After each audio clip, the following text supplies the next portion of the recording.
पुण्य गौतमजी हाम्रो साथमा हुन्छ। पुण्य सर, यहाँलाई हार्दिक स्वागत छ। थ्याङ्क यू सो मच, धन्यवाद। आराम हुनुहुन्छ पुण्य सर? ठिक छु। अब देश चुनावमय भयो नि त? देखियो त्यस्तो, तर अलिकति अन्डर करेन्ट अर्को कुरो पनि भइरहेछ। त्यो भनेको सर्वोच्च अदालतले संवैधानिक हिसाबले सर्वोच्च अदालतद्वारा संसद पुनर्स्थापना हुनसक्छ, संवैधानिक इजलासमा बहस पनि भइरहेछ भन्ने कुरो पनि यहाँनिर छ। त्यसकारण अब त्यो फैसला चाँडै आउला, आदेश चाँडै आउला, हेरौँ न के हुन्छ। तर सरसर्ती हेर्दा चाहिँ चुनावमय निर्वाचनमय भएकै हो। होइन, निर्वाचन नहुने कन्फर्म हो सर, किनभने रासोपा चुनावी अभियानमा होमिसकेको छ, बाचापत्र लेख्न थालिसकेको छ। श्रम संस्कृति पार्टी हर्क साम्पाङ होइन चुनावी दौडमा छन्। अब काङ्ग्रेस र एमालेको चाहिँ गगन थापा एकजना बाहेक अरू कोही म त्यति चुनावी अभियानमा दौडेको होइन, प्रचार प्रसारमा लागेको देख्दिनँ। यो देख्दा चाहिँ अब मेजर दलहरू नै चुनावी अभियानमा नहोमिकन देश चुनावमय भयो भनेर कसै भन्न सक्ला? सही कुरा हो, तर गगन थापाले पनि देखावटी देखावा दौडधुप चलाएका हुन्। गगन थापाको क्याम्पमा पनि आगलागी छ, किनभने शेरबहादुर काङ्ग्रेसले गगन काङ्ग्रेस जस्ता उनीहरू भाङ्ग्रेस भन्छन्। पूर्णबहादुर खड्काले त चित्रबहादुर केसीलाई फोनै गरेर दाइ तपाईँहरूले साम्राज्यवाद विस्तारवाद भन्नुभयो, देश त डुबिसकेछ, खत्तमै भएछ भनेर चिन्ता व्यक्त गर्दै थिए अरे। हो, देउवा काङ्ग्रेसले सपोर्ट नगर्ने अनि अमरेश भन्ने त्यो छुपा रुस्तम छिपकली टाइपको क्यारेक्टर जसले भोट ब्याङ्कमा विभिन्न किसिमको एक्सिस पुर्याउँछ भनिन्छ, यी दुईजना भिडन्त हुँदा कतै तेस्रो थर्ड पार्टी पो त्यहाँ आउँछ कि भन्ने कुरो पनि भइरहेछ।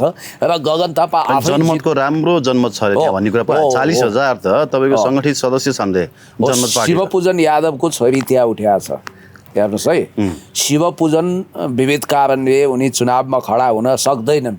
उनको केही कानुनी बाध्यताहरू लफडाहरू आदि इत्यादि भएको हुनाले शिवपूजन यो रिङबाट बाहिरिए पनि उनको छोरी सिके राउतको जनमत पार्टीबाट उठेको हुनाले त्यहाँ हेभीवेटहरूको भिडन्त हुँदा पनि गगन र अमरेशको भोट काटिँदा कतै यो सिके राउतको जनमत पार्टीले त जित्दै होइन भन्ने पनि छ। त्यसकारण गगन पनि मेन्टली प्रिपेयर छैन, फिजिकली चाहिँ म चुनावको पक्षमा छु भन्ने देखाउनु उनको बाध्यता हो। देखाउनु मात्रै गएको हुने। र एउटा गजबको कुरो के रहेछ भने राजनीति भने बडो विचित्रको खेल हुँदो रहेछ। जनआस्था न्युजले क्यारी गरेको छ। धेरै लाग्ला रवि लामिछाने देउवाको वैधताको विरुद्ध छन्, देउवा दम्पतिको खिलाफमा छन्। हिजो पनि उनले एउटा अजङ्गको युद्धको बेडा सम्हालेका थिए, सम्हाल्दै पद खुस्कियो। उनी फाइनली आरज देउवाको हातमा हतकडी लगाउन चाहन्थे, भ्रष्टाचारी प्रमाणित गर्न चाहन्थे भन्ने कुरा आउँदै यो बेला चाहिँ रवि लामिछानेले ज्यान फालेर शेरबहादुर देउवा नै काङ्ग्रेसको वैधानिक सभापति हुन्, गगन ढाक्रे हुन्, गगन बेगर हुन्, गगनको पार्टी नहोस् भन्ने उनले चाहेका थिए। तर रवि लामिछाने भन्दा पनि अन्तर्राष्ट्रिय शक्ति केन्द्रको र्याडारमा चाहिँ रवि लामिछाने भन्दा शक्तिशाली गगन थापा रहेछन् क्यारे। त्यसकारणले उनले वैधता पाएरै छोडे। र रवि लामिछानेको चाहिँ सपना के थियो अरे भने कमसेकम देउवा भयो भने पुरानैहरूको हातमा पार्टी छ भन्ने अफवाह फैलाएर चुनाव जितौँला भन्ने थियो अरे। उनको सपना साकार भएन भनेर जनआस्था न्युजले एकदम खोजबिन गरेर प्रकाशित गरेको रहेछ। त्यो पनि युवा युवा युवा भन्छन् रवि लामिछाने। उनी 2031 सालका हुन्। गगन थापाको अब हुन त उनी पनि 31-32 सालकै हुन्, तर नागरिकता 2033 सालको छ। 33 साल साउन 4 गतेको छ। त्यसकारणले गर्दाखेरि रवि लामिछानेलाई यो कुरोले पिरोलेको छ भनिन्छ। र रवि लामिछाने किन गुमनाम भए, कहाँ गए भनेर जिज्ञासा आउँदा उनको अस्ति जनकपुरमा हेर्नु त जब बालेन्द्र प्रमोसन गर्नुपर्छ त्यहाँ रवि लामिछाने घाइते हुँदो रहेछन्। उनलाई इन्जुरी भयो र त्यो सङ्क्रमण शरीरभरि फैलिएला भनेर अन्डर ट्रिटमेन्ट उनी हस्पिटल बसेको भन्ने कुरा आइरहेछ। जे होस्, राजनीतिमा यस्ता चिजहरू देखिराखिया छ। अब गगनको कुरा गर्दाखेरि गगनको ठाउँमा अमरेश कुमार जो छन् होइन, हेभी वेट क्यान्डिडेट, अमरेश कुमारको पक्षमा गएर बालनले यदि भाषण गरेनन् भने त्यहाँ अमरेश कुमारको योपालि लज्जास्पद हार हुन्छ भनेर धेरै विश्लेषकहरूले भनिरहेछन् क्या। अब फेरि यसो बुझ्दाखेरि चाहिँ गगन र बालनको राम्रै सम्बन्ध छ, त्यही भएर बालन त्यहाँ नजाने चाहिँ बढी चान्स छ भन्छन् क्या। के होला सर? हो, त्यसैको लागि त अमरेशले आत्महत्यासम्मको घोर्की लगायो। यति चाकडी बालन गोन्डले गरिरहेका छन् कि ताकि बालन गएर उनको क्षेत्रमा एकचोटि भने पनि घुम्दिउन्। हिजो फेरि तराईका मान्छेको विपक्षमा भएको बालन, अहिले त बालन भनेको राजनेता हो भन्दैछन् होइन। मान्छेको बोलीको ठेगान चाहिँ त्यहाँ उनले डबल कार्ड खेलेका थिए। सङ्घीय संसदमा उभिएर बोलेका हुन् नि अमरेश कुमार सिंहले। यो त रेकर्डेड छ।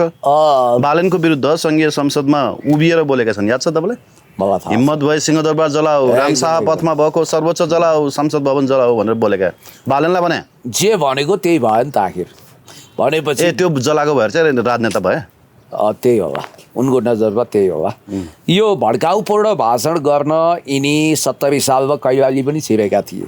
लगत्तै त्यहाँ थारू बस्तीमा ठुलो रक्तपात भयो, धेरै प्रहरीहरूले ज्यान गुमाउनु पर्यो। त्यहाँ त अमरेश कुमार मात्रै होइन, अरू पनि भेटरान छन्, धेरै छिरेका, धेरै थिए। त्यसमा वान अफ दि अरू पनि नाम लिनु न, यिनको मात्रै नलिनु त्यहाँ छिर्ने त। ठिक छ, समयक्रम आएपछि सबैको नाम भनौँला।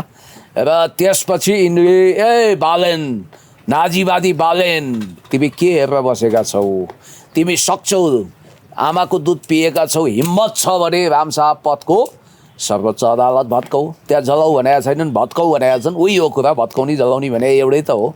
अनि सक्छौ भने सिंहदरबार भत्काऊ, सक्छौ भने तिमी सर्वोच्च अदालत भत्काऊ, संसद भवन भत्काऊ, आदि इत्यादि जे उनले जुन जुन भत्काऊ भने त्यही भत्किएको वा जलेको छ। त्यस कारणले गर्दाखेरि अमरेश कुमार सिंहमाथि गम्भीर छानबिन हुनुपर्छ भन्ने कुरा उठिरहेको छ। र जहाँसम्म बालेन शाहको कुरा छ, अब तपाईँले ठिकै भन्नुभयो, अमेरिकी युथ काउन्सिलकै दुवैजना प्रडक्ट हुनाले गगन थापाको खिलाफमा माहौल तयार गर्न बालेन व्यक्तिगत रूपमा सहमत नहुन सक्छन् भन्ने एउटा शङ्काको भाउ त उठेको छ। र त्यही भएर लिटो दिएर, डिटो दिएर, हड्डी घोटेर, भयभरको न्वारनदेखिको बल लगाएर, कन्दनी कसेर, घाँटीको नसा फुलाएर, चाकडीको पराकाष्ठामा पुगेर, तुमेव माताश्च पिता तुमेव भावमा लम्पसार पर्दा हिजो आफूले नाजीवादी भनेको तिनै बालेन शाहलाई तपाईँ त महान राजनेता हो। अझ तुलना कोसँग थाहा छ? बिपी कोइराला। मैले त बिपी कोइराला पछि ठुलो नेता उहाँलाई देखेँ भनेर भनेका छन्। र फकटिया प्रशंसा गर्दै उनले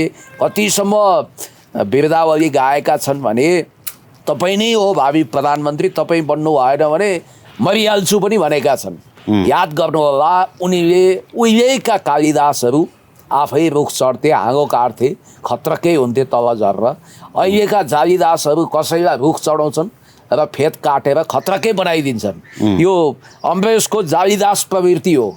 उनी हृदयबाटै बालेन शाहको तारिफ गर्न तयार छैनन्। या त यिनीहरूले एउटै शक्ति केन्द्रको पानी खानु पर्यो, त्यो पनि एउटा शङ्का छ इन्डो वेस्टको। अब गगनलाई त्यहाँ पुर्याएको कारण के हो? वास्तवमा भन्ने हो भने सरलाई नजानको लागि गगनका इर्द गिर्दका धेरै मान्छेले सुझाएका थिए। यसपटक तपाईँ सभापति हुनुभयो, फ्युचर प्राइम मिनिस्टरको झाँसा दिँदा मान्छेले पत्याउँछन् यो लास्ट हो, म चुनाव लास्ट उठ्दैछु भनेर तपाईँले अपिल गर्दाखेरि तपाईँको लागि अनुकूल स्थिति हुनसक्छ। बालेनका फ्यान फलोअर्स पनि यहाँ तपाईँलाई सहयोग गर्न तयार छन्।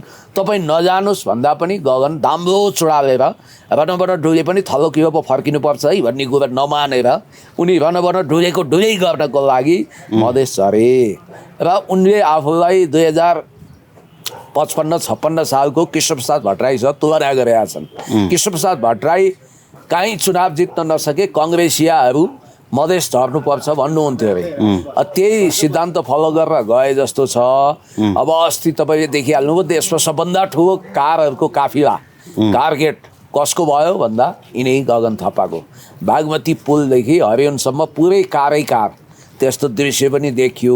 खैर जे होस्, चुनावी साउथ फिल्ममा जस्तो मद्रासी साउथ फिल्ममा जस्तै थियो। त्यहाँ गन्नीहरूले भन्थे 150 कार थियो अरे, 150 भनेपछि यी त धनीहरूका नेता ठुला बडा होइन। अब गगनले हुन त अब म आफै हिन्दी भाषा भोजपुरी सिकेर क्रसर व्यवसायीका नेता नि अलि राम्रोसँग भन्नु न सर। त्यहाँ धनी भने धनी भन्नु र क्रसर व्यवसायी भन्नु फरक हो क्या। क्रसर व्यवसायी भने खोला नाला पहाड अवैध उत्खनन गर्नेहरू हुन्। सही हो, सही। जसले जेसुकै भन मलाई आएर गोली नै हान, तिमीहरू सबैजना चाहिँ अवैध उत्खनन गर्नेहरू हौ। देखे पनि नदेखे चाहिँ गर्छ राज्यले, के गर्नु? सर्पले सर्पको खुट्टा देख्छ। अब रियल लाइफको अमरेश पुरी भयङ्कर खतरा थिए, रियल लाइफको अमरेश पुरी देवतुल्य सज्जन थिए। त्यही गगन थापा निकटको एकजना काङ्ग्रेस व्यवसायीको चाहिँ क्रसर अवैध क्रसरको उत्खनन सम्बन्धी न्युज बनाएका छन् हाम्रो मित्र मनोज मानवले। पहिला मार्ने धम्की दिएछन्। मार्ने धम्कीले उनी के डराउँथे? उनी झन् जनतान्त्रिकबाट आएको, बन्दुकै चलाएर आएको मान्छे होइन, जेल बसिसकेका उनी ज्याद्रो मान्छे। त्यो जोखिम मोल्ने सोख छ उनलाई, फेरि बन्दुक गोलाबारी खेल्ने सोख भएको मान्छे। त्यस पछाडि कता कताबाट फसाएर चाहिँ डिएसपीलाई थर्काएको भरमा जेल हाल्दैछन्।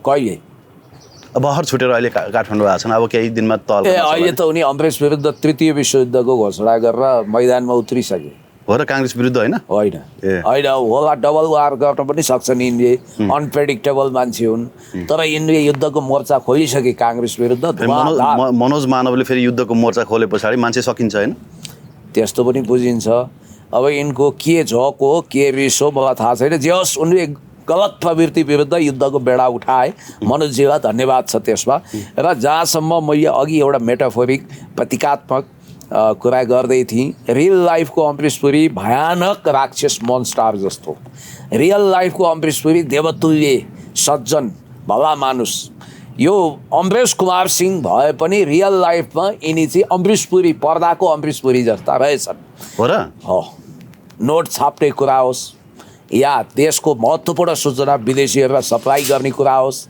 र त्यहाँ विकास ठाकुरले त सबै कुरो प्रमाणसहित करोडौँ अरबौँको सम्पत्ति भएको विवरण दिँदै थिए अख्तियार र सम्पत्ति शुद्धिकरणमा त्यो कुरा एक्सपोज भएर चर्चामा नआओस् भनेर पार्लियामेन्टमा यिनले सर्ट खोलेका थिए चबिनाङ्गो भएका थिए हाफ नाङ्गो भएका थिए तपाईँले देख्नु भएको थियो त्यसकारण गतिला दुवै होइनन् न गगन गति हो न अमरेश गति हो देशको स्वास्थ्यको लागि दुवै हानिकारक छन् दुवैले राष्ट्रियताको मामिलामा प्रचुर गडबडी गरिसकेका छन् र फेरि गर्ने सम्भावना हमेसा राख्छन् दुवैजनालाई देश भाँडमा जाओस् भन्ने छ एउटा अलिक बढी नाटकीय छ अमरेश कुमार सिंह बाख्रा चोर पनि भनेछन् मैले त सोचेको थिएँ गगन थापा र उनको इर्दा गिर्दाको उनको कुण्डली मण्डलीले गएर साइबर क्राइम गर्लान् के गर्लान् भन्ने त्यो नगर्ने भयो हुन त दिवाकरलाई आज हो या भोलि साइबर क्राइम या मानहानिको मुद्दा जाँदैछ अरे मनिष जहाजबाट भन्ने सुने दिवाकर शाहलाई एउटा कुरो चाहिँ म भन्छु राजसपाले टिकटको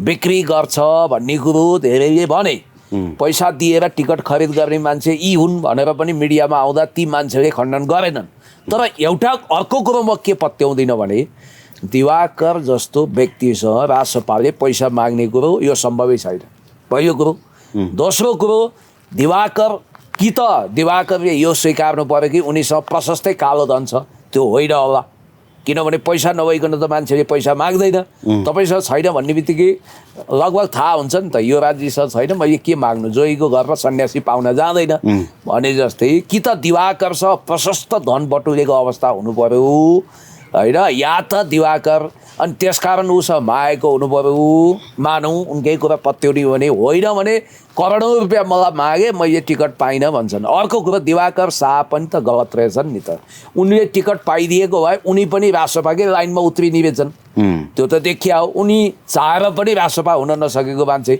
त्यसकारण म भन्छु पत्रकारिताको आवरणमा आएका यस्ता हल्लाखोरहरू जसको भिजन छैन मिसन छैन पदको लागि जहाँ पनि जान सक्छन् यस्तालाई पनि निषेध गरिदिनु होला बरु मैले चाहिँ लोकप्रियता काफी भए पनि पढाइ त +2 सम्म हो तर डिग्निटीमा बसेको त्यही अपिल त्रिपाठीलाई देखेँ उनी चाहिँ बकिएका छैनन् उनले सत्य कुरो पनि ल्याउँछन् मिडियामा खास गरी पोखरामा भएको सहकारी ठगीको विषयमा यिनले दुधको दुध पानीको पानी छुट्टिने गरी रवि लामिछानेको साथी भन्थे मान्छेले तर रवि लामिछानेलाई पनि बचाउने ठाउँ नदेखे उनीहरूले नबचाइकन उनले विवरण दिएका थिए एक अपिल त्रिपाठी बाहेक नयाँ पुस्तामा जति पनि सोसियल मिडियाबाट लोकप्रिय भएका छन् ती सबैको प्राय चाहना भनेको टाकटुक क्यारियर बनाउने चन्दा सन्दाको धन्दा गर्ने अन्ततगतमा चुनाव उठ्ने फेरि मलाई भन्नु होला कुनै दिन म पनि उठाउँला तपाईँ पनि त सोसियल मिडियाबाट उदाएको तपाईँ पनि ट्याउ ट्याउ गर्नुहुन्थ्यो तपाईँ पनि अहिले चुनावको भाउ तपाउनुहुन्छ भनेर भन्नु होला म चाहिँ त्यस्तो होइन म यो अभियन्ता भएर अथवा सोसियल मिडियामा करियर बनाएर आएको होइन म 2048 सालमा कम्युनिस्ट पार्टीको सदस्यता प्राप्त गरेको मान्छे हुनाले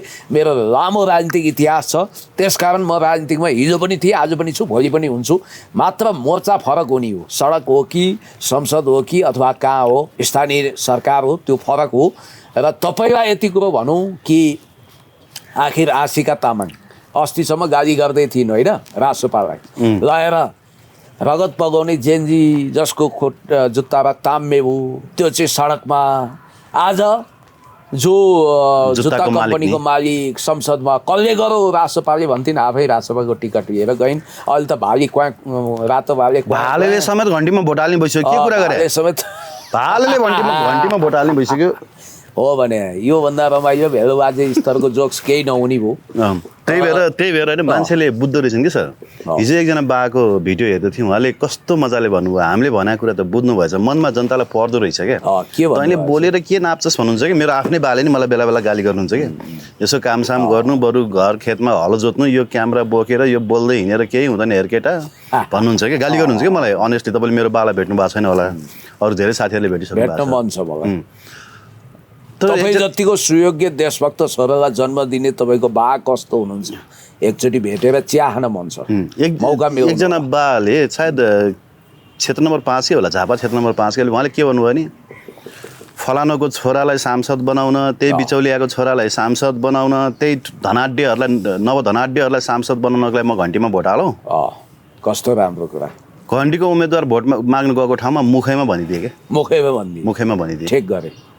हो यसरी बुझ्छ नि त पब्लिकले, न त्यहाँको भाइ न छोरा न गोरु बेचेको साइनो छ। अब रिमा विश्वकर्मालाई सांसद बनाउन, प्रकाश सपुतलाई सांसद बनाउन, चन्द्र ढकालको छोरो के अरे त्यसको नाम सचिन ढकाललाई सांसद बनाउन, अनि त्यो गोल्ड स्टारवाला के अरे विदुषी राणालाई सांसद बनाउन।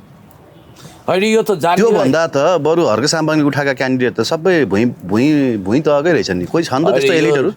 यो सर जान्नेलाई छान्ने भनेर हाहाकार गर्दै थिए। जान्नेलाई छान्ने भनेको मैले त ठुलै कुरो बवन्डरै आयो भन्ठानी के। रिमा विश्वकर्माको भिडियो आइरहेछ नि त यो सोसियल मिडियामा।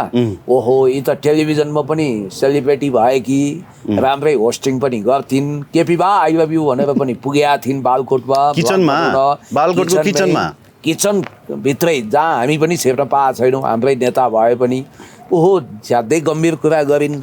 के हो इन्टरनेसनल टुरिज्म हब बनाउन खोज्या हो कि स्याङ्जालाई, अथवा सांस्कृतिक केन्द्र बनाउन खोज्या हुन् कि भने त अब यो कस्तो भयो भने पढा पाठ 16 दुना 8 भने जस्तो भाषण गर्दै जाँदा अन्तिममा तपाईँहरूले भोट गरेर जिताउनु हो भने म भावी प्रधानमन्त्री फलाना र पार्टी सभापति फलानालाई स्याङ्जामा ल्याउने प्रतिबद्धता जाहेर गर्छु भनेपछि सबभन्दा ठुलो एजेन्डा मिसइन्टरप्रिटेसन गरियो अरे त उहाँले भन्नुभयो, खोइ त्यही भन्दै थियो। त्यतिकै गलत कुरा, बरु कसो एआईले बनाएको चाहिँ भनिनछिन्। त्यो यस्ता अवसरवादीहरूलाई भोट हाल्नुभन्दा त यस्ता अवसरवादीहरूलाई सांसद बनाउनको लागि भोट हाल्नु, यस्ता अराजनीतिक होइन गैर राजनीतिक व्यक्तिहरूलाई सांसद बनाउनको लागि भोट हाल्नुभन्दा त बरु मेरो भोट माटोमै खेर जाओस् भन्छन् क्या जनताहरू। होइन त्यो सही कुरा हो नि, खेर होइन सदुपयोग हुन्छ, ठिक छ। किनभने मैले भनिरहेको छु कि स्थापित शक्तिशाली मूलधारको पार्टी, राष्ट्रियताको शिरोमणि धान्ने पार्टीको रूपमा तपाईँ विश्वास गर्नुहुन्छ भने नेकपा एमाले, केपी शर्मा ओलीज्यूको विकल्प छैन। होइन अब हामीलाई नयाँ नभई हुन्छ हुँदैन भन्ने छ भने बरु तपाईँ कि त दुईवटा विकल्प, चुपचाप बस्नुहोस् घरमा सिरानी हालेर फिल्म हेरेर बस्नुहोस् अथवा काम गर्नुहोस्, होइन भने तपाईँले यो माटो के अरे घन्टीलाई दिएर आफ्नो अमूल्य मत खेर नफ्याँक्नुहोस्, तेलके मेलके झेलकेलाई बहिष्कार गर्नुहोस्। एउटा गतिला छैनन्। तर मान्छे तपाईँले भने जस्तो विवेक चाहिँ पुर्याउन थाल्यो है। मान्छेहरू के भन्छन् भने मतदाता शिक्षा छैन पिपुललाई, उनीहरू उत्कृष्ट छनौट गर्न सक्दैन भन्छन्। के भने थाहा छ, यसपालि घन्टीकै मान्छे रहेछन् तिनी, कतिको मान्छे आउला र भोट हाल्नुला भने त कहाँको ट्यापे, अब कहाँ मोबाइल चलाएर बसेको मामुवाला शब्द प्रयोग गर्ने, कहाँको ट्यापेले टिकट ये छ कहाँ त्यसलाई दिने भनेर बस्छन्। हेर्नुहोस् है, मान्छेमा मतदाता शिक्षा इलेक्सन एजुकेसन काफी हदसम्म बढेको छ र मान्छेले सोचिसके अब मैले तपाईँलाई उम्मेदवार दिएँ, खाए खा नखाए घिच, मैले दिएको उम्मेदवार मेरो गोरुको 12 टक्का शैलीमा तपाईँको आउँछ, तपाईँ विवेक प्रयोग गर्न स्वतन्त्र हुनुहुन्न। देश जनता विकास समृद्धिको पक्षमा तपाईँले हिलोबा चटाइमा गुन्द्रीमा बसेर काम गर्ने मान्छे होइन कि लाइक माइन्डेड पार्टीबाट आएको मान्छे होइन कि हामीले जो इम्पोज गर्छौँ त्यही मान्छेलाई जबरजस्ती भोट हाल्नुपर्छ भनेर पार्टीले खटाउँदैमा अब खुरुक्क भोट नहाल्ने रहेछन्। उनीहरूले के भने हामीलाई त व्यक्तिगतिको चाहिन्छ, राम्रो मान्छे चाहिन्छ भन्न थाले र अक्सर अस्ति गगन थापा पनि ट्याउ गर्थे त तनहुमा गएका स्वर्णिमको झाको झार्दै टुरिस्ट उम्मेदवारलाई हाल्नुहुन्छ तपाईँ र यहाँ अहिले आफै टुरिस्ट भएको छन् लाज पसेका मान्छेहरू है। हो लाजको पसार। फेरि त्यही गगनलाई फेरि हाई हाई गर्छन्। गगनको कमेन्ट अघि हेर्दै थिएँ, गगन दाई हाई हाई अब की बार गगन सरकार भन्छ। होइन त्यो त यस्तो नि त साइबर सेना, साइबर फ्याउरा, साइबर हाप्सेलाहरूको एउटा जमातै छ अरे त्यहाँ पनि। त्यही त मैले हर्क साम्पाङलाई पनि भने साइबर सेना बनाउन न सर भनेको, म साइबर सेना बनाउँदिनँ बरु श्रम सेना बनाउँछु भन्छन् कि अहिले तपाईँले त्यो सही कुरा हो श्रम सेना बनाउनुपर्छ माटो सेना बनाउनुपर्छ त्यो उहाँले गर्नुपर्छ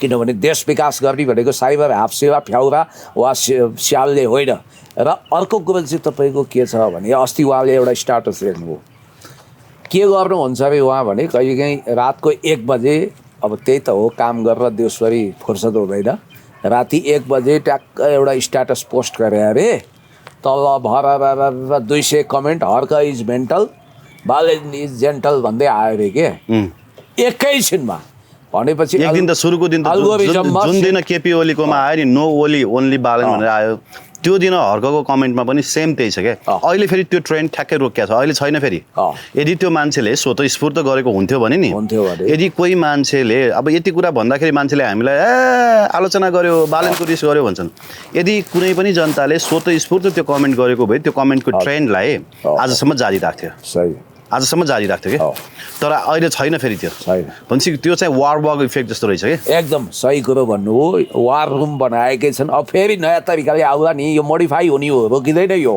यिनीहरूले नयाँ नयाँ जाल बिछ्याउन निकै सिपालु छन् र हुन त हेर्नुहोस् हामी हावादारी तथ्यहीन कुरा तर अब बालेनलाई टिका लगाइदिए भइहाल्यो नि सर अब देशको अग्ला प्रधानमन्त्री होइन अब की बार बालेन सरकार भने जस्तै अब next prime minister Balen Shah हो भन्ने कुरा त भइसक्यो होइन अब ऊ लकी विष्टले डिक्लेयर गरिसकेका छन् भारतीय मिडियाले डिक्लेयर गरिसकेका छन् होइन अहिलेको देशभरिको माहौल हेर्दा पनि लगभग बालेन शाह नै अबको नेक्स्ट पिएम भन्ने कुरा डिक्लेयर्ड जस्तो छ त्यति मात्रै होइन बालेन शाहले मोटरसाइकल चढे राष्ट्रिय न्युज बालेन शाहले खिर खाए राष्ट्रिय न्युज बालेन शाहले अब के ज्याकेट एउटै लगाएर गए राष्ट्रिय न्युज बालेन शाहले 8 करोडको गाडी चढ्दा त बन्नुपर्ने न्युज हो होइन अब कुन दिन बालेन शाहले के गरे आदि इत्यादि पनि तपाईँको राष्ट्रिय न्युज बन्छ होइन अब यस्तो भइसके पछाडि अब तपाईँको हुन्छ त भने त्यो उसले भने लकी विष्टले के भन्थ्यो भने जब हामी कसैलाई चाहिँ त्यो देशमा पावरमा पुर्याउन चाहन्छौँ भने हामी मिडियाहरू सबै किनिसकेका हुन्छौँ हामीले सबै मिडियालाई हामीले यसरी किनिसकेका हुन्छौँ कि उसले जे गरे पनि त्यसको न्युज बन्छ अनि जनतामा त्यसको इम्प्रेसन बस्छ त्यस पछाडि उसलाई हामीले त्यो देशको सत्तामा पुर्याउँछौँ भनेको छ अहिले बालेन शाहले खिर खाएको पनि न्युज बने पछाडि त बालेन शाह यसो एउटै ज्याकेट लगायो भन्दा न्युज बनिसके पछाडि चाहिँ त्यो कता कता लिङ्क गर्न मन लाग्यो सर होइन त्यही अद्भुत छ रवि लामी छानेले हर्कले नि केही खाएन होला त कहीँ गएर केही खाएन होला मलेखुमा माछा खाएन होला हर्क साम्पाङलाई त हर्कले पानी खाएन होला त हर्कले त्यही एउटा ज्याकेट लगाएको नि म धरान जाँदाखेरि पनि त्यही ज्याकेटमा थिएँ अस्ति यहाँ इन्टरभ्यू दिन आउँदाखेरि 1 हप्ता 1.5 हप्ता पछाडि पनि त्यही ज्याकेट थियो उहाँ त सर्रारा भइहाल्नु भने आफ्नो घर छैन जनताको लागि हिँडेका मान्छे उहाँ इमान्दार मान्छे हो यसमा डाउट छैन स्वच्छ छविको देशभक्त भूमिपुत्र अहिले हर्कको कपी चाहिँ गरेको छैन है बालेनले त्यही ज्याकेट लगाएकोलाई छन्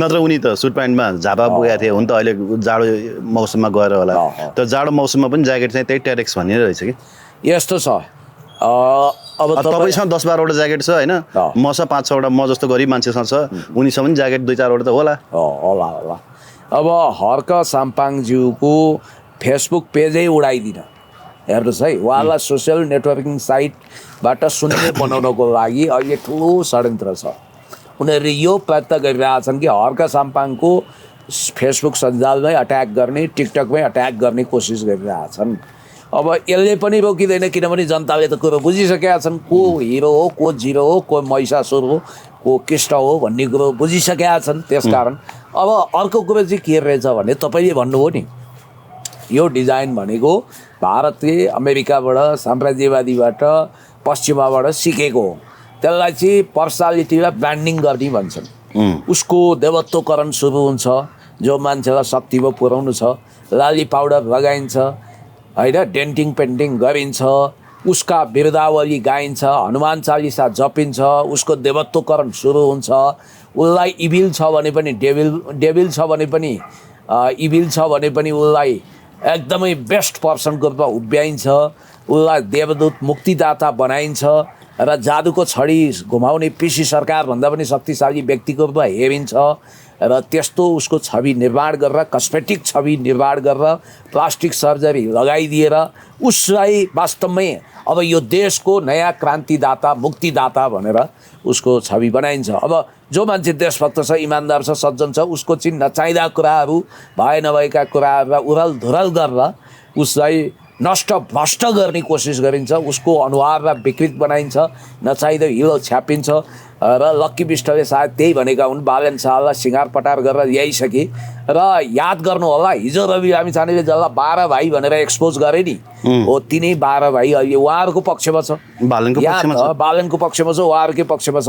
अब अर्को कुरो के छ भने हामी के सोच्थ्यौँ भने नेपालको कर्पोरेट मिडिया बिकाउ छन्, होइन रहेछ नि त।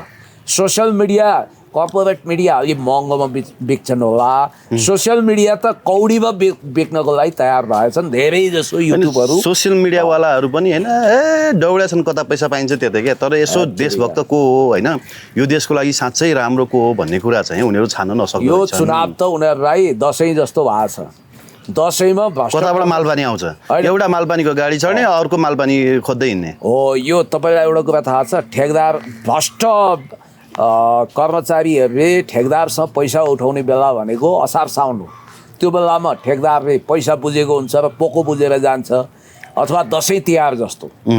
अहिले केही मिडियाहरू पुरै कमाउ धन्दामा लागिसके, कसको प्रचार गरिदिँदाखेरि पैसाको पोको आउँछ भनेर उनीहरू लागिरहेछन् र उनीहरू वास्तवमा 54 सदस्य जस्तो भएर हिँडिरहेका छन्, आफ्नो स्वतन्त्र विवेक गुमाएका छन्। वास्तवमा उनीहरूसँग त योग्यता क्षमता पनि छैन, पढाइ पनि छैन, लेखाइ पनि छैन, उनीहरू हल्लाखोर हुन्। तपाईँलाई एउटा इन्ट्रेस्टिङ कुरो म के गर्छु भने जसरी 64 सालमा हेर्नुहोस् है, 64-65मा माओवादीले जितेन भने फेरि जङ्गल जान्छ, फेरि युद्ध गर्छ भन्ने त्रास फैलाएर पनि भोट बटुल गरियो। माओवादी सबभन्दा लार्जेस्ट पार्टी बन्यो। कतिसम्म भनिएछ भने माओवादीसँग यस्तो दूरबीन छ, यस्तो टेलिस्कोप छ कि तिमीहरूले भित्र हाल्या भोट पनि देख्छ भनेर। यसपटक त्यस्तै गरी बालेनले जितेनन् भने फेरि जेनजी सुरु हुन्छ र देश भयानक सङ्कटमा पर्छ भनेर झापावासीलाई तर्साइएको रहेछ। हो र? हो, पक्का हो, मान्नुहोस् न, मसँग तथ्य छ। र एउटा कुरा चाहिँ के रहेछ भने मसँग एउटा मित्र, झापाली मित्रले पठाउनु भएको एउटा तथ्य छ कसरी केपी शर्मा ओलीले चुनाव जित्नुहुन्छ। हुन त म पार्टीको तर्फबाट पनि केपी शर्मा ओलीज्यूले जित्नुपर्छ, सम्माननीय पूर्व प्रधानमन्त्री सधैँ अध्यक्ष कमरेड केपी शर्मा ओलीज्यूले भन्ठान्छु, मेरो ऊ पनि त्यही हो। तपाईँलाई एउटा म तथ्य प्रस्तुत गर्दैछु जहाँ चाहिँ केपी शर्मा ओलीज्यूले कसरी जित्नुहुन्छ भन्ने कुरोको विवरण छ। इन्ट्रेस्टिङ छ, म तपाईँलाई यो तथ्य प्रस्तुत गर्छु एकैछिन है, मैले खोज्दैछु। तपाईँलाई म केही यसको विवरणहरू दिँदैछु। ठिक छ, हामी हेर्दै गर्छौँ। अनि खगेन्द्र सुनारको विषयमा पनि टिका टिप्पणी गर्नुपर्ने भएको छ, किनभने खगेन्द्र सुनारले नेपाल होइन त्यो एआईले बिगारेर सर, देउबाको पैसा चले जस्तै त्यो एआईसिआई प्रयोग हो रे भने उनले भनिसके, भनेर हुन्छ त्यो तोडमोड गरेर उनले भनिसके, उनले भनेर हुन्छ। राम्रो मान्छे हुन् नि खगेन्द्र, पवित्र गाई जसको दुधलाई आमाको दुध पछिको पवित्र मानिन्छ, त्यस्तो जनावरलाई काटकुट गरेर खान पाउनुपर्छ भनेर यिनले साम्प्रदायिक जातीय युद्ध छेडेको त अहिलेदेखि होइन, राज्यका संयन्त्रलाई एकदमै कमजोर बनाउन उनले भूमिका खेलिरहेछन्। ल यो चाहिँ एमाले होइन, त्यहाँको स्वतन्त्र व्यक्तिले मलाई एउटा सर्वेक्षण, मतदाता सर्वेक्षण जस्तो उहाँले फ्याक्ट पठाउनु भएको छ। झापा क्षेत्र नम्बर 5 यहाँ छ विवरण, तपाईँले यसलाई जुम बनाएर खिच्दा पनि हुन्छ। उहाँले झापाबाटै पठाएको, फेरि यहाँबाट होइन। पुण्यजी तपाईँ मिडियामा बोल्ने मान्छे, कसरी केपी शर्मा ओलीज्यूले जित्नुहुन्छ, न्यूनतम पनि यति मतले जित्नुहुन्छ भन्नुभएको छ। अनि अहिले यो फेरि गर्नुभयो भने त अनि फेरि सबै गरिदियो स्ट्राटेजी, अनि खाइदिइहाल्छन् नि। होइन त्यो केही छैन, जम्मा मतदाता 1,63,380, यदि 65% मत खसेमा 1,61,097 हुन्छन्। खसेको मतको 70% केपी र बालेनमा बाँड्दा वा 74,337 मत बाँड्दा उमेरगत मतदाता भनेको छ 1 नम्बर 18 देखि 29 वर्ष उमेर समूहको 22%। हेर्नुहोस् है, त्यति रहेछन् त्यहाँ 18 देखि 29 वर्ष समूहको 22% छन् रे, जो 16,354 हुन्छ। 30 देखि 45 वर्ष उमेरको 33% छन्, जुन 24,531 जना हुन्छ। 46 देखि 60 वर्षसम्मको 28% छन्, 20,815 हुन्छ। 60 वर्ष माथिका 17%, यो कति 12,000 637 हुन्छ र कुल मतदाता सङ्ख्या हामीले भनेका थियौँ 74,337। अब यहाँ कति आउँछ भन्ने कुरा छ। माथिकोबाट 1 नम्बर केपी ओलीलाई कति आउँछ 1 नम्बर को 35% भनेको तपाईँको 57,724 आयो। 1 नम्बरमा 65% बालेन्वा जान्छ र यो उमेर समूह भने 18 देखि 29 उमेर समूहको 65% बालेन्वा जाँदा 10,630 हुन्छ। 35% जाँदा 57,124 हुन्छ। केपी शर्मा ओलीज्यूको यहाँ घट्यो। अब अर्को 30 देखि 45 समूहको 45% मात्रै केपी शर्मा ओलीज्यूलाई खस्दा 11,039 हुन्छ र यसमा 55% स्मरण रहोस् 30 देखि 45 उमेर समूहको चाहिँ 55% 13,492। बालेन्वा अलिक बढी जाने हो। यहाँ 11,000 छ या 13,000 13,492 यो 30 देखि 45 भयो। 46 देखि 60 3 नम्बरको 65% केपी शर्मा ओलीज्यू आउँछ। 46 देखि 60 यसमा 13,530 हुन्छ। बालेन्वा 35% मात्रै आउँछ 72,185। चौथो नम्बरमा चाहिँ 60 वर्षभन्दा माथि 100 वर्षसम्मको 70% मत केपी शर्मा ओलीज्यू आउँछ 88,45 र बालेन्वा 20% आउँछ। यसरी उहाँले राउन्डिङ फिगर कति निकाल्नु भएको छ भने केपी शर्मा ओलीज्यू 39,138 मतसहित विजयी हुनुहुन्छ र बालेन शाह 35,198 सहित विजयी हुनुहुन्छ भनेर उहाँले केही फ्यु मतले केपी शर्मा ओलीज्यू नै विजयी हुने तथ्य दिनुभएको छ। जबकि उहाँ कुनै पार्टीको पनि होइन, स्वतन्त्र एउटा विश्लेषक पर्यवेक्षक हो। मेरो नाम चाहिँ नभनिदिनु होला भनेर उहाँले मलाई यो तथ्य दिनुभएको छ। होइन फेरि हुन त हो रहेछ त्यो बुढापाकाहरूको मैले यसो बाइट हेरेको होइन। हामी त खोलामा जाँदा पनि सूर्य हो भन्छन्। अनि हाम्रो मनोजी चियानमा जाँदा पनि पिउँदियो भने खोलामा भनेको चियानमा जाँदा पनि हामी त सूर्य हो भन्थे। कोहीले चाहिँ घन्टी हो भने होइन, अलिकति अलि त्यो अब घर परिवारतिर गाली खाइन्छ भने होला। तर बिचरा त्यो वृद्ध एकदमै वृद्ध बाहरूले चाहिँ हामी त खोलामा गए पनि सूर्य हो बाबु, जो तिल्के मिल्के झिल्के आए पनि एउटै हो, घन्टी बोकेर आए पनि त्यही हो, अरू के भन्छ भाले बोकेर आए पनि त्यही हो भने होइन। अनि यता सिरातिर गएको वाक्यमा भनेको सुरजमा भन्छन्, वाक्यमा भनेको तारामा रे। अनि 1-2जना अलि यङहरूले चाहिँ घन्टीमा भन्दछन्। त्यो एकदम नजिक छ है, त्यो त कसले गरे हो त्यो परिवेशन होइन, त्यो नजिक छ। यसरी होइन, यो स्याम्पलिङ नै गरेको छ, यो तथ्यसहित गरे हो। यो पूर्वाग्रही होइन, उहाँ कसैको पक्षधर पनि होइन। उहाँले सोसाइटीमा आम पिपुलको बिचमा 15 दिन लगाएर गरेको यो सर्वेक्षण छ। उहाँले आफ्नो नाम नभन्न भन्नुभएको छ। उहाँ राम्रो विश्लेषक प्राध्यापक हो। अब झापा जाँदाखेरि भेट्नु पर्ला उहाँलाई। तपाईँ कहिले जाने हो झापा? म अब 1-2 दिनमा जान्छु सर। यहाँ मलाई फोन गरे हुनुहुन्छ, लौ न कहिले जाने तपाईँहरू भन्नुहुन्छ। फेरि समीर तामाङ म बालेन शाहलाई चिन्दिनँ भन्नुभयो चाहिँ कसरी जानु अब? त्यसो भनिदिनु यसमा यसो भन्नुपर्छ, भाषा संशोधन गर्ने, चिन्ह अस्वीकार गर्छु भन्नु पर्यो क्या। त्योभन्दा ठिक हुन्थ्यो बरु। होइन, चिन्ह जस्तो म पनि बालेन शाहलाई चिन्ह अस्वीकार गर्ने मान्छे हो, किनभने समीर तामाङलाई जिताउँ भनेर जान खोजेको, अब उहाँले बालेन शाहलाई चिन्दिनँ भनिदिनु भएछ। अनि होइन, यो के हुन्छ भने उम्मेदवारहरूले पनि अलिकति अब समीरजी देशभक्त मान्छे होइन, अरूलाई होच्याएर आफू माथि कहिले पुगिँदैन कि।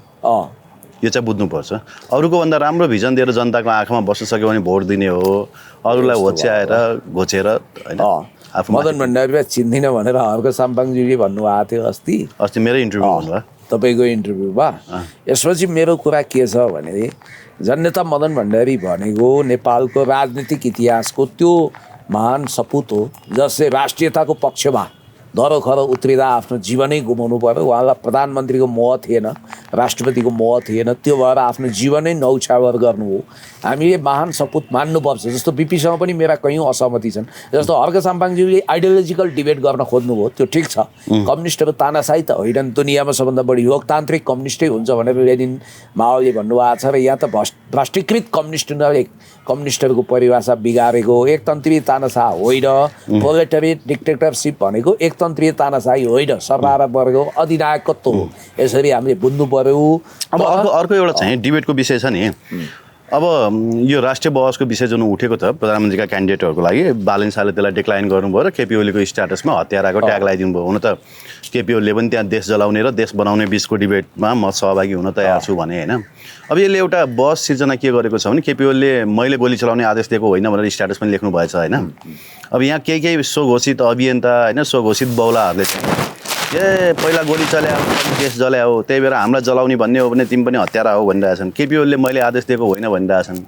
अनि एक दुईजना मैले के देखेँ भने जसलाई म एकदमै आदर्श पुरुष मान्थेँ बौद्धिक व्यक्ति मान्थेँ जसलाई म फलो पनि गर्थेँ तिनीहरूले दिनदिनै कविता लेखेर केपी ओलीलाई हत्यारा करार गर्न खोजिरहेछन्। यदि हत्यारा करार तिमी गर्छौ भने होइन यदि यो चुनावमा यो बन्दै गरेको माहौल बिगार्नको लागि तिमी केपी ओलीलाई हत्यारा करार गर्छौ भने आयोग बनाएको छ सुशीला कार्कीले गौरीबहादुर कार्कीको अध्यक्षतामा समातेर त्यो प्रतिवेदन जारी गरेर करार झ्याप पारे भइहाल्यो नि। केले रोक्या छ? सही रोक्या केले छ? केपी ओलीले गोली हान्न आदेश दिएका प्रमाणहरू दिए भइहाल्यो होइन। तर यसरी अब चुनाव भाड्ने जुन माहौल क्रिएट गरिरहेछन् यो चाहिँ मलाई देशलाई ठिक दिशातर्फ लान्छ जस्तो लागिरहेछन् कि सर। यो चाहिँ मेरो व्यक्तिगत विचार हो। अब यस्तो भयो जस्तो कुनै पनि घटना आक्रामक तरिकाले केही कविज्यू भन्ने होइन त बौद्धिक व्यक्ति भन्ने मान्छेहरू दिनौँ कविता लेखेर रगतको होली भनिरहेछन्। फेरि डाम्नोहरू होइन 8 करोडको गाडी देख्दैनन् क्या, देख्दैनन्। मालपानीको गाडी देख्दैनन् होइन, दीपक भट्टको लगानी देख्दैनन्। अनि उनीहरू चाहिँ के भने जति फेरि दीपक भट्टको त नामै नहुने वरिपर मान्छे आइहाल्दो रहेछन् फेरि होइन। हिजो पनि दुईजना भाइहरू आइरहनु भएको थियो, दाइ म तपाईँलाई चिन्छु भन्दै थिएँ, म चिन्दिनँ फेरि होइन। तर सबै कुरालाई निरपेक्ष ढङ्गले हेर्न सक्ने हिम्मत चाहिँ हुनुपर्छ क्या। तिमीमा त्यो हिम्मत छैन भने म ती मान्छेहरूलाई चाहिँ अब फलो गरिनँ सर। होइन सही कुरा हो। जस्तो यहाँनिर एउटा कुरो म भन्छु, आफूलाई कम्युनिस्ट आन्दोलनको बडो निखुर क्रान्तिकारी सम्झने केही मान्छेहरू इभन अब नामै लिउँ न खगेन्द्र सङ्ग्रवाल अर्जुन पराजुलीजीहरूले कुनै समयमा गगन थापालाई काँधमा बोकेर हिँड्नुभयो। मैले जिज्ञासा राखेँ तपाईँ कम्युनिस्ट वामपन्थी स्कोरिङबाट आउनु, तपाईँले हामीलाई एउटा लेसन दिनुभएको छ, तपाईँलाई प्रेरणा मानेर तपाईँलाई आइकन मानेर हामी पनि मोमेन्टमा हाम फालेका हौँ। आज तपाईँ गगनलाई किन बोक्दै हुनुहुन्छ भन्दा उहाँहरूको जवाफ चाहिँ आक्रोशमा थियो के, उहाँहरूले खासै तार्किक जवाफ दिन सक्नु भएन। त्यस्तै अहिले केही मान्छेहरू बालन शाहदेखि गगन थापालाई काँधैमा बोकेर हिँडेका छन्। यो बाबा तातो झोकमा तातो रिसमा मान्छे मरेका छन्, जनताका छोराछोरी होइन, सत्तामा बस्नेहरूप्रति आक्रोश त्यतिखेर पोख्यो। तर त्यो तातो आक्रोश थियो, त्यो विवेकपूर्ण कुरा थिएन। जब समयक्रम बिस्तारै अगाडि बढ्यो, केपी शर्मा ओलीज्यूका अभिव्यक्तिहरू आए, अनि घुसपैठका कुराहरू आए, कसरी वास्तवमा प्रधानमन्त्रीदेखि गृहमन्त्री हेरेको हेरै भए, बेखबर भए, कुन संसारमा सबभन्दा तपाईँको क्रूरतम ढङ्गले गोलीबारी भएको छ, प्रहरी निरीह भएको छ, आइजीको पनि बयान आयो। त्यो हिसाबले हेर्दा केपी शर्मा ओलीज्यूलाई पनि जसरी महाभारतमा तपाईँको चक्रव्यूहभित्र अभिमन्यु पारियो त्यसै गरी उहाँलाई पनि अभिमन्यु बनाइएको रहेछ, उहाँलाई पनि सिद्धाउन खोजिएको रहेछ। यहाँ अर्को एउटा फेरि ठुलो नेता के भन्छ, एउटा ठुलो चुनाव जित नसकेका नेता हिमेश पन्थ भन्ने रहेछ होइन। त्यो के लेख्छ भने सत्ता तिम्रो हातमा थियो, प्रहरी तिम्रो हातमा थियो होइन, तिमीले जिम्मेवारी नले कसले लिन्छ भन्छ कि। सुन न म भन्छु, सत्ता माधुरोको हातमा थियो, सेना उसको हातमा थियो, हतियार उसको हातमा थियो, प्रहरी थियो होला उसका पनि क्या। चिलले टिपिया जसरी अमेरिकाले चाहँदा कसरी टिपेर गयो, त्यसकै एउटा भर्सन चाहिँ नेपालमा भएको हो नि त। नरेगाला पनामामा त्यसै गरी टिप्यो, त्यो दृश्य भर्सनमा भयो, त्यो सिन भर्सनमा भयो, यहाँ अनसिन भर्सनमा भयो। अझ तपाईँलाई म सजिलो बनाइदिन्छु, त्यसको अझ फिलोसफिकल व्याख्या गरिदिन्छु। अन्तिम समयमा केपी शर्मा ओलीज्यूसँग सिर्फ क्याबिनेट थियो, सरकार थियो, सत्ता थिएन। सत्ता भनेको समग्र प्रणाली हो, त्यसको अन्तर्राष्ट्रिय लेजिटिमेसी हुन्छ, प्रहरी हुन्छ, सेना हुन्छ। प्लिज कन्टिन्यू गर्नु। सत्ता उहाँसँग थिएन, सत्ता नहुनु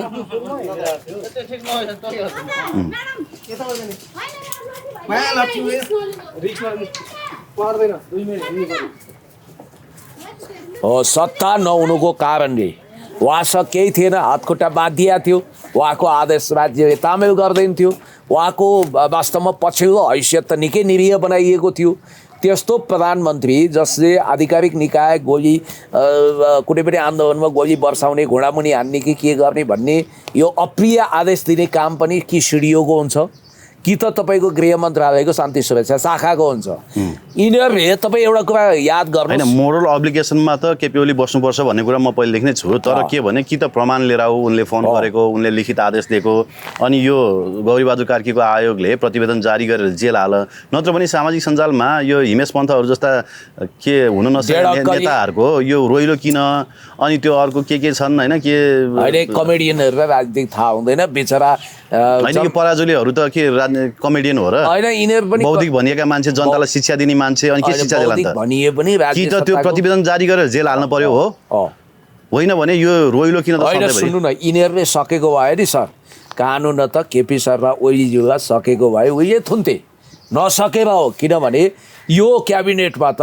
स्वयं प्रधान न्यायाधीश प्रधानमन्त्री हुनुहुन्छ कानुन मन्त्री त्यो व्यक्ति हुनुहुन्छ जो कानुनको खलिफा हुनुहुन्छ न्यायाधीश भइसकेका व्यक्ति अनि गृहमन्त्री तपाईँको वरिष्ठ अधिवक्ता हुनुहुन्छ उहाँहरूले कानुनको नौसिङ बुझ्नु भएको छैन उहाँहरूलाई के गर्दा मान्छे फस्छ भन्ने थाहा हुँदैन यिनीहरूले त ढाकछोप के गर्न खोज्यो भने स्कुले ड्रेसमा केटाकेटीलाई जब गोली खानको लागि सडकमा बोलाइयो नि त्यो भायोलेन्ट प्रोटेस्ट हुन्छ भने जान्दा जान्दै स्कुले ड्रेसमा बोलाउनु पनि त अपराध रहेछ भोलि त्यही विदेशी संस्थाले यिनीहरूलाई कारबाही गर्न सक्छ सही कुरा भन्नु भोलि जसरी महेन्द्र राजापाक्षलाई चाहिँ तपाईँको वार क्राइमको विषयमा वर्षौँ पछाडि लिटेलाई दमन गरेको उसमा चाहिँ तपाईँको ह्युमन राइट कमिसनले जसरी चाहिँ फेरि ट्रिब्युनल गठन गर्ने प्रयास गरेको थियो त्यस्तै गरी यिनीहरूलाई पनि कुनै न कुनै आयोग गठन गरेर फेरि कारबाहीको लागि सिफारिस गर्ने पक्का हो किनभने यो अवस्था अनुकूल आउनु मात्रै दिनुहोस् पानी धमिलिएको छ पागो बाटो आउँछ आउँदैन तर एक दिन अवश्य पनि दुधको दुध पानीको पानी छुट्याउने न्यायिक राजवंशको भूमिकामा हामी रहनेछौँ र हामी अपराधीलाई कठघरामा उभ्याएर कडाभन्दा कडा कारबाही गर्नेछौँ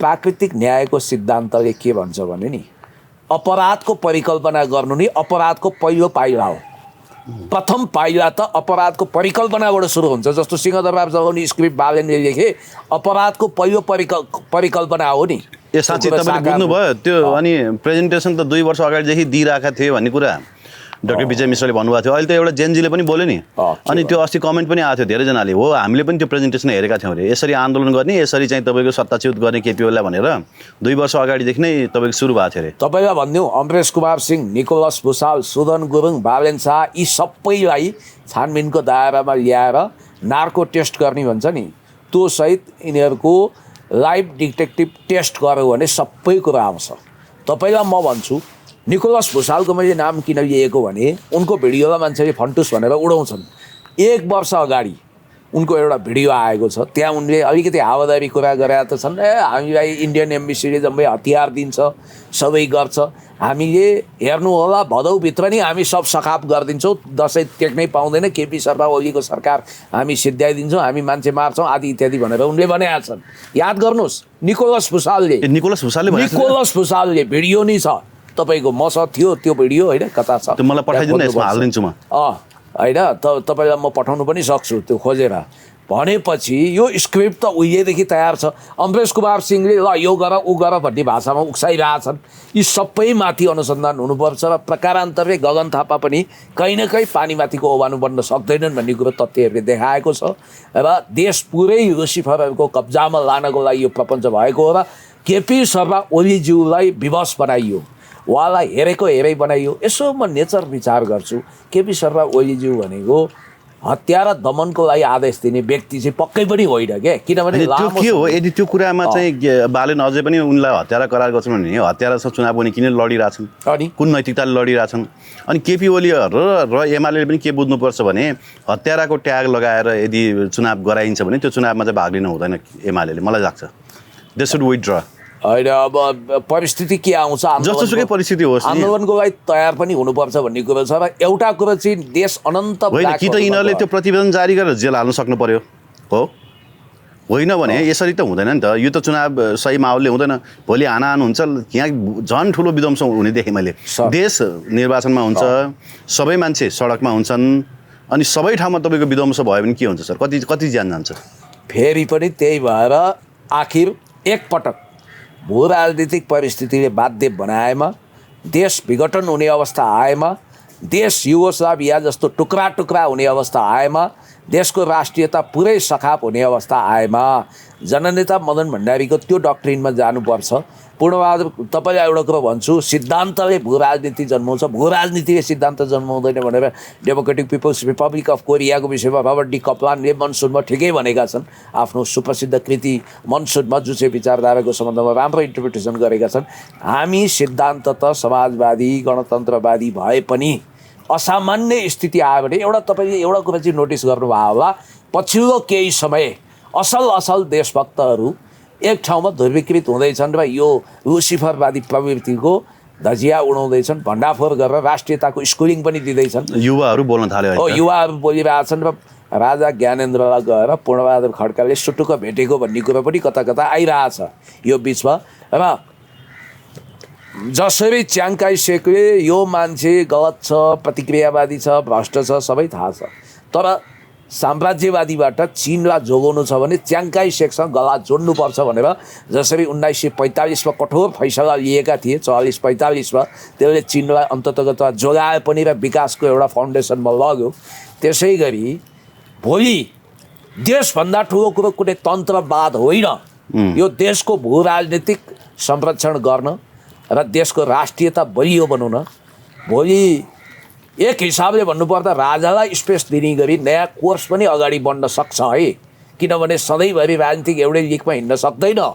यो मैले भनिरहेको छु, सिद्धान्त त हामी जेसुकै भए पनि देश सबभन्दा ठुलो कुरो हो, nation first, make Nepal great again भन्ने मान्यता अगाडि सार्नुपर्छ। यो चुनावको सट्टा त्यतातिर कोर्स अगाडि बढ्यो भने पनि तपाईँले आश्चर्य नमाने हुन्छ, किनभने केपी शर्मा ओलीज्यूले पनि पछिल्लो समय धेरै कुरा महसुस गरिरहनु भएको छ। यहाँ हेर्दा त सबै लुसिफरवादीहरूको ताण्डव देखियो। अब चुनावमा तिनैले जित्ने अवस्था आउन सक्छ, किनभने राज्य सत्ता पुरा दुरुपयोग भएर सामदाम दण्डभेद नीति सबै। अनि त्यो सादा पोसाकका प्रहरीहरू भोट माग्दै भनेर जनआस्था लेखा न्युज के हो सर त्यो? होइन, अब हो त के छ यहाँ त हेर्नुहोस्, पाखण्डको पहाडै उभिएको छ र युवराज सफललाई अस्ति समाए। वास्तवमा युवराज सफलले त नचाहिँदो कुरो त बोलेर रहन्छन्, उनलाई नचाहिँदो कुरा हो र भने ल अख्तियार प्रमुख प्रेम राईलाई विदेशमा बसेर मलेसिया कि सिङ्गापुर कता बसेर तथा नाम गाली गर्ने एकजना पाठक थरका मान्छेलाई होइन इन्टरपोल लगाएर कराप झ्याप पारेर नेपाल ल्याइयो नि। यो सरकार साँच्चीकै जेनजीको सरकार हो, यो सरकार साँच्चीकै जनताको सरकार हो भने जीवी राईलाई किन नल्याएको? जीवी राईको मुद्दा फिर्ता गर्यो, किनभने रविलाई बचाउनु छ नि त। बालनहरूको राजनीतिक कुन दिन जीवी राई आउँछन् अनिखेरि अब हामी मिलापत्र गर्ने भन्छन्, सक्यो अनि टाइ फिस रहेछ। यत्रा जनताको ज्यान लिने गरी जुन ढङ्ग। तर त्यो सहकारी पीडितले अब पनि घन्टीमा भोट हाल्यो भने नि तिमीले तिम्रो भाग्यमा घन्टा बजाउँदैछौ, तिमीले तिम्रो भाग्यको घन्टा आफै बजाउँदैछौ। ती हजारौँ प्रहरी जो लखेटिए नि, नाङ्गै लखेटिए नि प्रहरीहरू, कुनै पनि प्रहरीको सङ्गठनको मान्छेले, भूपू प्रहरी होस् बहालवाला प्रहरी होस्, तिनी र तिनका परिवारले भोट हाल्यो भने नि तिमीले आफ्नो भाग्यको घन्टा बजाउँदैछौ क्या। आफ्नो भाग्यमाथि आफैले दुर्भाग्यको तरबार, डेमोक्रेसी तरबार झुन्डाउँदैछन् भन्ने कुरो यसबाट बुझिन्छ। किनभने अहिले सबभन्दा बढी डिमोरलाइज केही भएको छ भने राज्यका संयन्त्रहरू, राज्यमाथि गुन्डाहरू हाबी भएका छन्। महेश बस्नेतलाई कुटियो भन्दै बिचरा प्रहरीलाई खेदे, फलानु नेता सूर्य थापालाई कुदियो भन्दै यतापट्टि अर्को प्रहरीलाई कुटे। बिचरा ती पनि त आफ्ना छोराछोरी पाल्नको लागि, त्यही छोराछोरीको रोग र भोकको लागि काम गरे होइन, पेटको कारणले त्यो छोराछोरीको लागि स्वास्थ्य छोराछोरी पाल्नको लागि काम गरे होइन, तिमीलाई कुटेर के पायो तिमीले? के पायो? सही कुरा हो। र म के पनि भन्छु भने सम्माननीय प्रधान न्यायाधीशज्यूले एउटा चिन्ता व्यक्त गर्नुभएछ। सही फैसला सुनाउन खोज्दा पनि न्यायालयका न्यायाधीशहरू सम्पूर्ण न्यायकर्मीहरूलाई नि ज्यानको धम्की दिँदैछन्, सिद्धाइदिन्छु, जलाइदिन्छु, काट्छु, मार्छु, गोली ठोक्छु भन्दैछन्। हामी निर्भीक भएर फैसला सुनाउनुपर्छ भनेर भन्नुभएको छ। मैले जातीय कुरो गरेको होइन, तपाईँ एउटा खानदानी क्षेत्रीको छोरो, हिम्मत गर्नुहोस्। माननीय न्यायाधीश र सम्माननीय प्रधान न्यायाधीशज्यूहरू हिम्मत गर्नुहोस्। संविधानले नचिन्ने सरकारलाई, संविधानको हुर्मत लिने यो सरकारलाई, यो लुसिफरवादी सरकार जसले गराएको चुनाव पूर्णतः धाँधली हुनेवाला छ र पाखण्डी मन्त्रीहरूले भरिएको यो क्याबिनेटले देशको भाग्य र भविष्यमाथि शिरमा गिर खेल्दैछ। यो सरकार देशको लागि अभिशाप हुन्छ र यसपछि बन्ने पार्लियामेन्ट पुरै लेन्डुपे हुन्छ र त्यो पार्लियामेन्टले देशलाई सखाप पार्ने हुनाले अहिले चुनावको बेला होइन भनेर तपाईँहरू हिम्मतका साथ तपाईँहरूलाई त संविधानले जे व्याख्या गर्न भनेको छ त्यही गर्ने हो। त्यसकारण संविधानको कुनै पनि धारा उपधाराले नचिनेको प्रतिनिधि सभा बाहिरको व्यक्तिलाई यो संविधानले प्रधानमन्त्री बन्ने अनुमति दिएको छैन। तपाईँहरूले हिम्मतका साथ फैसला वा आदेश पढेर सुनाउनुहोस्। लाखौँ लाख नेपाली जनताले तपाईँको रक्षा गर्नेछन्। अब फेरि वितन्डा गरेर देशलाई भड्कारोमा युद्धको मैदानमा जाक्न कसैले पनि सक्दैन। हिम्मत गरेर संसद पुनर्स्थापना गर्नुहोस्। अब त जनता जागिसकेका छन्। जनता अब जागिसकेका अर्काको घर जलाउने होइन, आफ्नै घर जलाए मात्रै हो। ती अर्काको घर जलाउन हिँडेकाहरूलाई अब जनताले जिउँदै जलाउनु छ। Thank you very much. धेरै धेरै धन्यवाद।